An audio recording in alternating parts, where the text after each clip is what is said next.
What is going on, RunBum Nation? Welcome to the Bend Don't Break podcast. It's your boy Scotty Pants coming to you from Colorado in the Sangre de Cristo Mountains.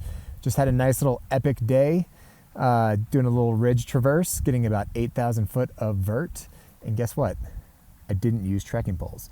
But today's episode is all about how to use trekking poles. So if you're just listening to this podcast, you might want to also check out the video on YouTube or our social media outlets. Up next, running beta, how to use trekking poles. But first. Hi, my name is Sean Blanton, but my friends call me Sean Michael or RunBum. I've run over 300 ultra marathons. I've been first, last, and everything in between. I started and owned RunBum Races, where we put on 11 trail and ultra running races a year from Central Florida to Southern Virginia. I hope that with my trail running and race directing experience that I can help you train smarter, run further, and fall in love with trail running. If you find this podcast helpful and or entertaining, please help me out by sharing it. I'd also like to invite you to run or volunteer at one of our mini races. Welcome, friends, to the Bend Don't Break podcast. Hey guys, what's up? It is Sean RunBum Blanton here, trying to tell you how I use poles while trail running or running an ultra marathon. Typically, and I'm going to give you this whole video, I'm going to show you how I do things. I'm not some sort of expert per se. I've run over 300 ultra marathons, a bunch of races in the Alps where I frequently use poles. I've done races over there with and without, done UTMB and all of its distances basically, a couple times each. But yeah, so hopefully this will help you. So let's start out. And by the way, I'm not sponsored by anybody. I'm not taking any money for this. I'm not endorsed by anyone. So I'll just give you what I, as a 6 foot tall, somewhat slender runner guy, would choose as far as poles. Okay. So we'll get into what kind of poles and what I recommend. But first of all, I'm gonna get into how you find your size, right? So I highly recommend going to an outfitter store that sells poles, somebody like REI, whoever it might be, like a local outfitter. Hopefully go support local, right? But they will come in there, you'll go in there and they will have you hold some poles. Now, what you'll see right here, these are non-adjustable poles. So poles kind of come in adjustable and non-adjustable. I believe these are like 120 centimeter length right here.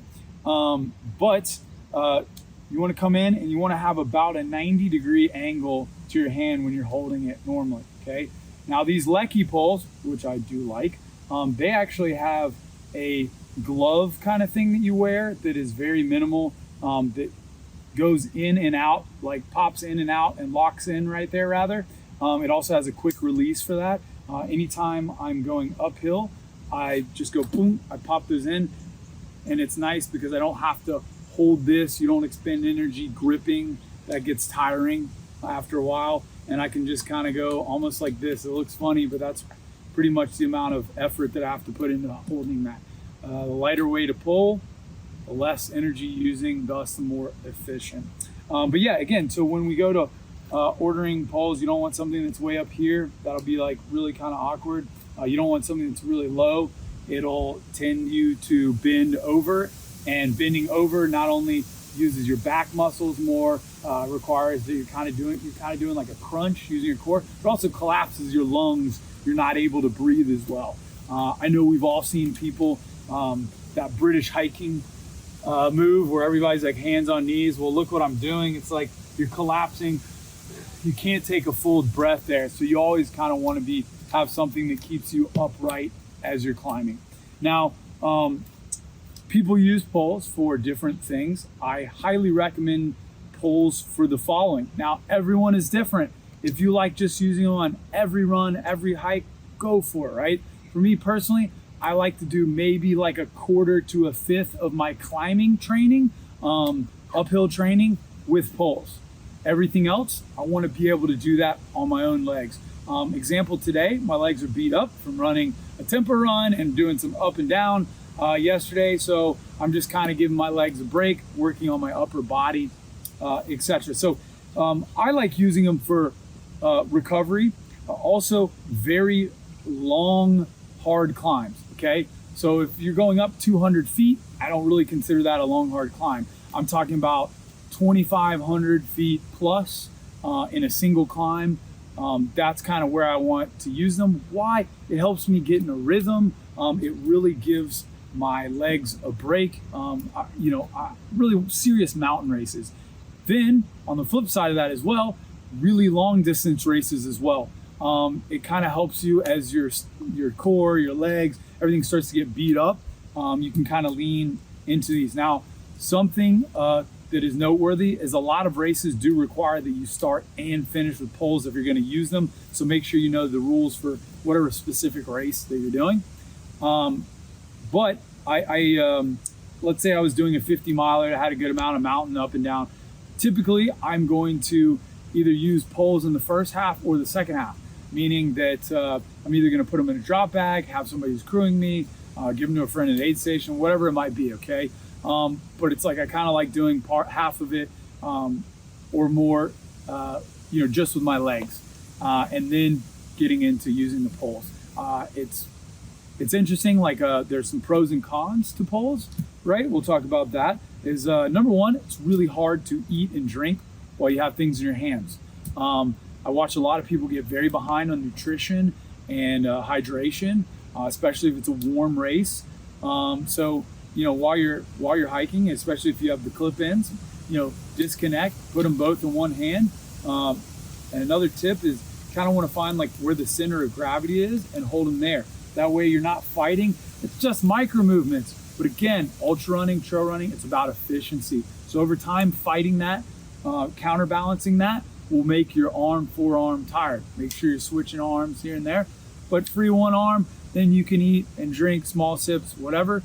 Please, dear God, this is a sharp weapon now, right? There's people around you almost always. Please make sure you're watching out for them, okay? So that goes without saying. So those are some pros and cons. You got to be cognizant of that. These are also directional. They're aimed, if you can see, they're kind of like that. They're concave that way where it clips in. Ergonomically designed, I believe they say. Now, let's talk about where and how to use these, like where you want this to be hitting, okay? I watch a lot of people go like this. They're kind of going like this, and that is like, this is a big motion. And what happens with big motions when you were exercising and running?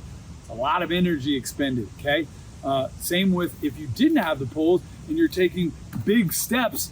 We always have people take smaller steps because it's more efficient and it doesn't blow your legs up as much. It doesn't jack your heart rate up as high. Same goes with this. Also, when we're doing this, what happens? We collapse our lungs and we can't breathe as well. So really what we want to be doing is you want to be dependent on the grade of the hill.